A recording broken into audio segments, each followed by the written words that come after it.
What up guys, it's Wolvermere and welcome to another Wolvermere Reviews video. So, the Isle of Armor has been out for 2 weeks now. How does it shape up?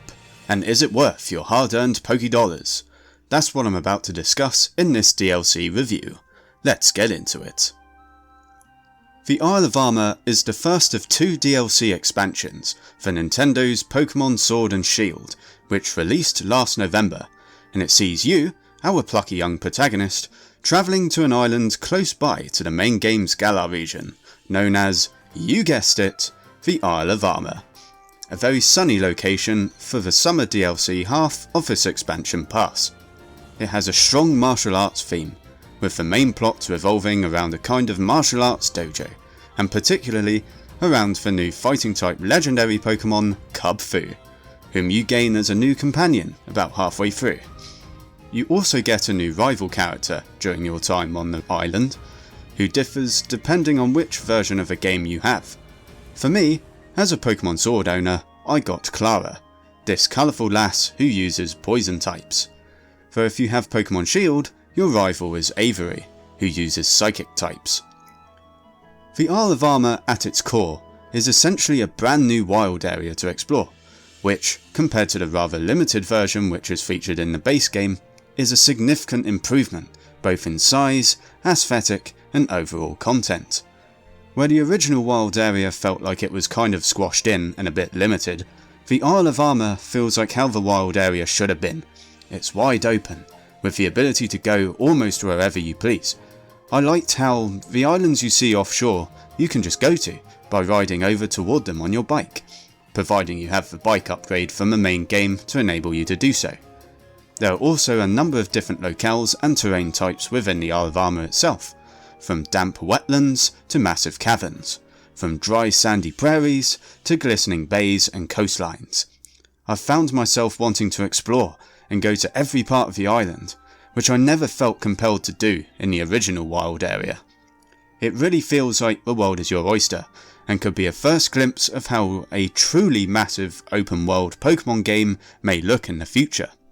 The plotline of Isle of Armor, while short, is a change from conquering yet more gyms and their gym leaders, as it tasks you with completing a series of trials before earning the right to become Cub Fee's new trainer.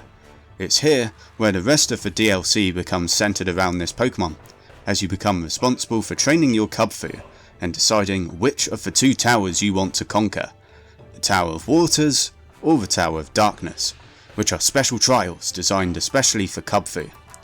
The one you decide to conquer affects which of its 2 Urshifu forms Cub Fee evolves into, the Rapid Strike form for the Tower of Water, or its Single Strike form for the Tower of Darkness.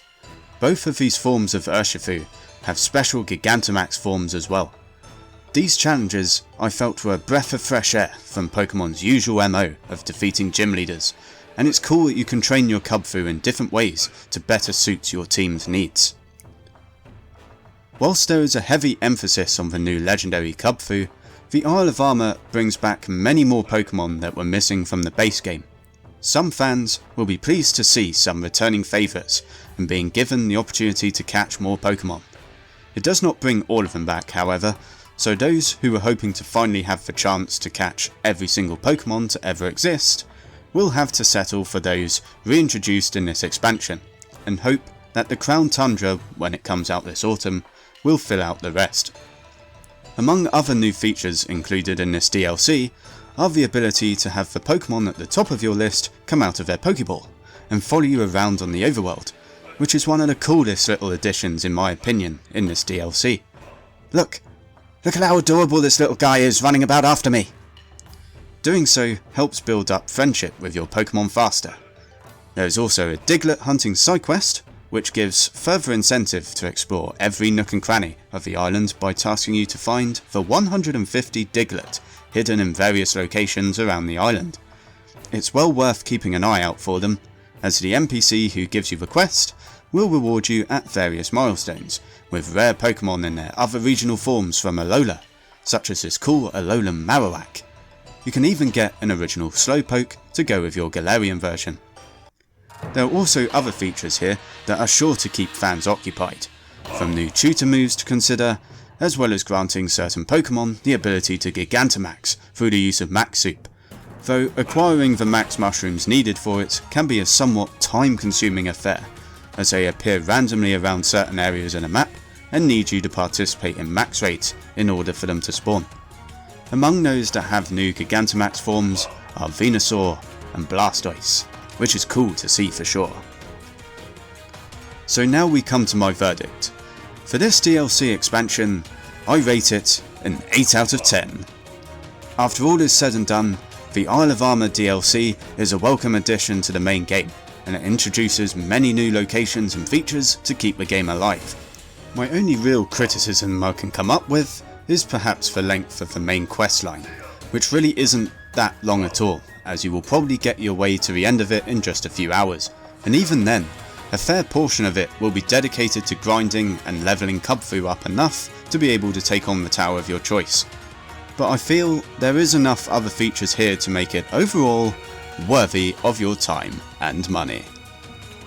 And that concludes this review of the Isle of Armor. If you found this review helpful, then do be sure to give this video a like and subscribe to my channel for more content like this, as well as Let's Plays every week. This has been Wolvermere, and until the next video, stay cool, stay safe, and keep on gaming. Ciao!